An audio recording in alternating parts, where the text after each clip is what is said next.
भगवान का कौल सबका मालिक एक है। मिश्रा जी एक बहुत बड़े मंदिर के पुजारी थे। लोग उनका बहुत सम्मान करते थे और उनकी हर बात मानते थे। मिश्रा जी की एक बेटी थी जो बहुत ही गुणी और सुशील थी। एक दिन मंदिर में बड़ी पूजा का आयोजन किया गया। सारा अरेंजमेंट पंडित जी ही कर रहे थे और उन्हें लगा कि शायद मैं जल्दी फ्री हो जाऊंगा और घर जाने में देरी नहीं होगी। लेकिन पूजा काफ़ी लंबी हो गई तो उन्होंने सोचा कि घर पर खबर कर देता हूँ, वरना पूजा बेटी परेशान होगी।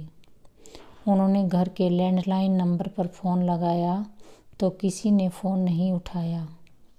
जब पूरी बेल जाने के बाद भी फ़ोन नहीं उठाया तो उन्होंने सोचा कि थोड़ी देर में फिर ट्राई करूँगा और वह पूजा करने बैठ गए। थोड़ी देर बाद उन्होंने फिर लैंडलाइन नंबर पर कॉल किया तो इस बार पूजा बिटिया ने तुरंत फ़ोन उठा लिया। पंडित जी ने पूछा कि पहले पूरी बेल जाने पर फ़ोन क्यों नहीं उठाया था। तो पूजा बोली कि पिताजी पहले कोई फ़ोन नहीं आया था। पंडित जी को बड़ा अचंभा हुआ, परंतु उन्होंने बात को आगे बढ़ाते हुए कहा कि आज उन्हें मंदिर से आने में कुछ देर हो सकती है, और फ़ोन रख दिया और पूजा में फिर से बैठ गए। अगले दिन उनके पास से एक कॉल आया और सामने वाले ने पूछा कि कल रात को इस नंबर से मुझे किसने कॉल किया था। पंडित जी ने बोला, भाई मैं तो तुम्हें जानता नहीं, इसलिए मैंने कॉल नहीं किया था। उस आदमी ने बताया कि मेरे लैंडलाइन नंबर पर किसी का कॉल आया था पर मैंने उठाया नहीं था।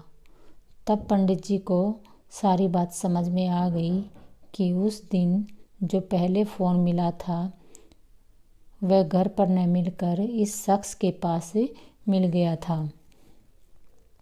पंडित जी ने उससे माफ़ी मांगी कि भाई शायद वह फ़ोन गलती से मिल गया था, मैं तो अपने घर पर फ़ोन मिला रहा था। तब उस शख्स ने जो बात बताई वह सुनकर पंडित जी की आंखें नम हो गई और उन्हें अपने प्रभु की लीला समझ आ गई। उस शख्स ने पंडित जी से कहा कि आपको माफ़ी मांगने की ज़रूरत नहीं है, क्योंकि आप नहीं जानते कि मैं उस समय क्या कर रहा था। उस आदमी का नाम रंजन था। उसने पंडित जी को बताया कि वह बहुत समय से जॉब तलाश रहा था, लेकिन उसे कहीं नौकरी नहीं मिल रही थी।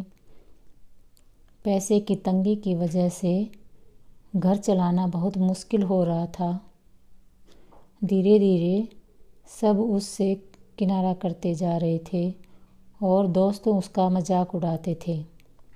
जीवन से हताश होकर उसने अपनी जान लेने के बारे में सोचा और वह अपनी जान लेने ही वाला था कि उसने आखिरी बार भगवान को कहा कि अगर तुम्हें लगता है कि मुझे अपनी जान नहीं लेनी चाहिए तो मुझे कोई इशारा दो।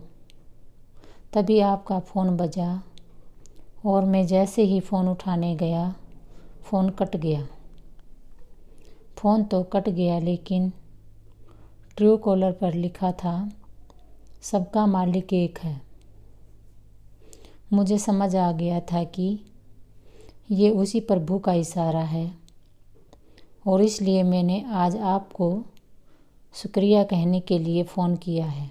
दोस्तों, कई बार हम जीवन में आने वाली कठिनाइयों से परेशान होकर